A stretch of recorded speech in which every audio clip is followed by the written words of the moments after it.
was at Oak Bay's Municipal Hall for about a week, but yesterday it was moved to Willows Park. Now, the leader of the roving tent city met with provincial government officials this week. Let's find out what was discussed. Our guest is Chrissy Brett, spokesperson for the roving tent city. Hi, Chrissy. Hi. Your tent city is a protest. What do you aim to achieve? I was hoping that the government would come to the table of myself and other alumni from the original tent city to have a conversation about honoring what they brought to the Supreme Court as a potential agreement that I don't believe they have lived up to. I chose to walk out peacefully from Tent City because of the relationship that was created with the authorities, not the province, out of Tent City, and chose to give the province a chance to live up to its court agreement and respect the relationship that was created between authorities and homeless residents that had never happened before. So I've given them a year, and they've taken away 27 units of SRO housing that was promised in the Tent City agreement.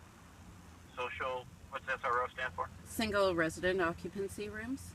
Okay. So they were to be permanent housing rooms, and they've turned them into 60 to 90 day stay for detox stabilization. Putting a detox stabilization in a low barrier building that allows usage on the third floor and in the shelter that will be opening within the next month.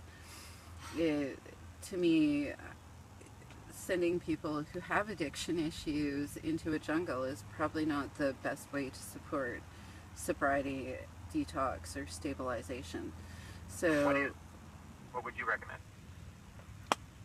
Well, for the province to live up to its agreement and make those the single resident occupancy that was promised, and look at a more stable place.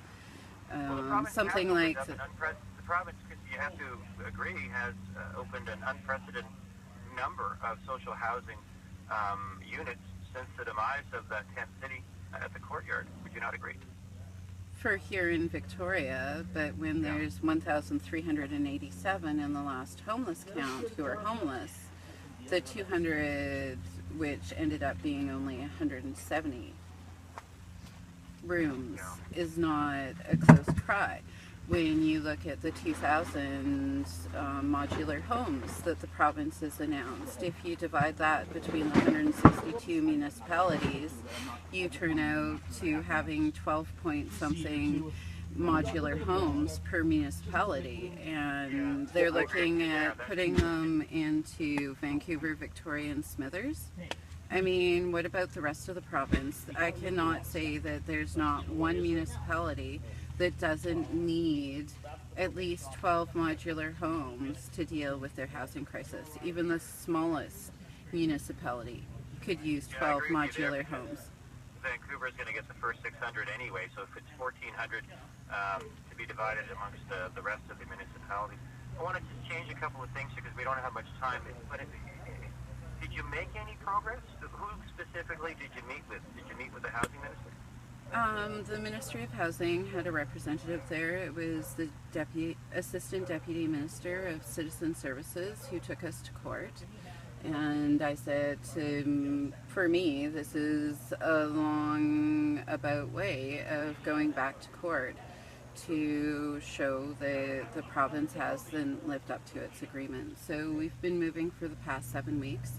The province has chosen to arrest me on day one of a cultural fast similar to Teresa Spence, which is what has created the agreement between Victoria Municipality, Saanich Municipality, North Cowichan Municipality, and Cowichan Tribes Municipality, and now Oak Bay Municipality, that allows me to provide political sanctuary to the people that are a part of my prayer vigil, that homeless are sheltered and given the right to water and bathrooms and things that are basic human rights that Canada refuses to give to homeless people and a lot of our Indigenous communities. so I just think that I would like to see the government give us land to pilot project in an urban reserve where we can set up an actual campground for the most unmanageable and what the province consider unmanageable. We have people here at the tent city who are banned from a lot of the social services agencies that serve the downtown core, including BC's ACT Mental Health team and their BICOT team. And when the government can't manage these people and they've managed themselves with a bit of dignity, humanity, and support over the past 7 weeks, we haven't had any violent incident police calls. They've been respecting a peace treaty that we've created for residents that are within the encampment, as well as what some would consider street families. And we've managed to... I got 2 minutes left and I got 9 questions for you. Okay. Okay, so let's try to be as concise as we can. Neighbors complained of discarded syringes, garbage, loud noise, even rats when there was a tent city over at the courthouse. What are you doing to make sure that that's not the case for these tent cities? Well, people that have chosen to join this encampment as an Indigenous woman in the middle of a cultural fast, I've said that they need to respect our ceremony, which is being good stewards of the land. What are you doing to make sure that there isn't a mess left? That we're getting word that there might have been hazmat team out yesterday to sweep the area, I guess in front of the municipal offices of Oak Bay. Maybe that's just a procedural thing, I don't know. The question is this, Chris. Well, when they segregate us and close it... What are you doing to make sure there's no mess? We clean it up. I went back to the municipal hall at 2 a.m. and we did a sweep of the municipal hall. There were people out there picking up garbage in the front yard of the municipal hall. We raked and picked up garbage that was left there way before we were there.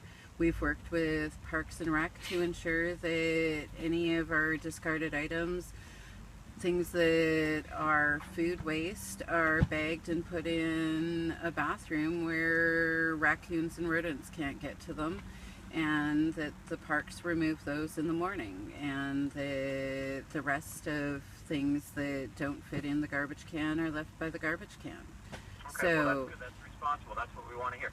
I'm hearing something about firefighters in View Royal saying they encountered several explosions and they battled a fire at a homeless camp there yesterday. I don't know if you have any affiliation, but do you know anything about that? Fire crews were called to the area of Burnside Road, Trans-Canada Highway, near Choices, around 10:30 yesterday morning. Do you know anything about that? No, I don't. Okay. The reason I'd ask is I thought maybe through through the people that you speak with, maybe you would know, but that's the story that we're getting. So you're saying that it's peaceful, it's clean, and you're just trying to make your point. Yes, and I mean, homelessness is not just a Victoria crisis, it's a provincial and a federal crisis.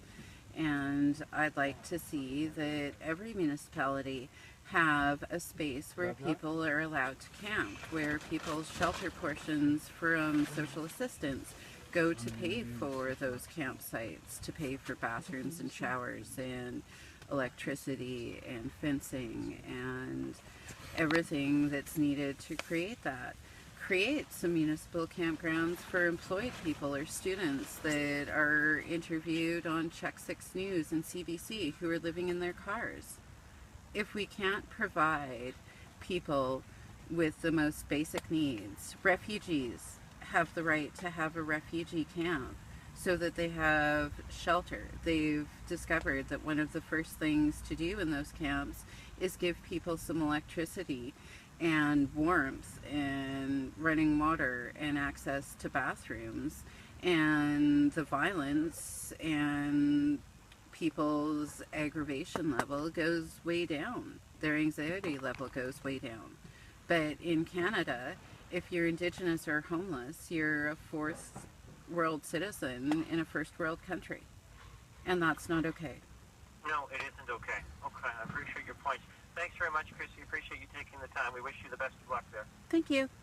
Thank you. Take care. There she goes, Chrissy Brett, spokesperson for a roving tent city. 3:59, the news is around the corner. What do you think? It's CFAX.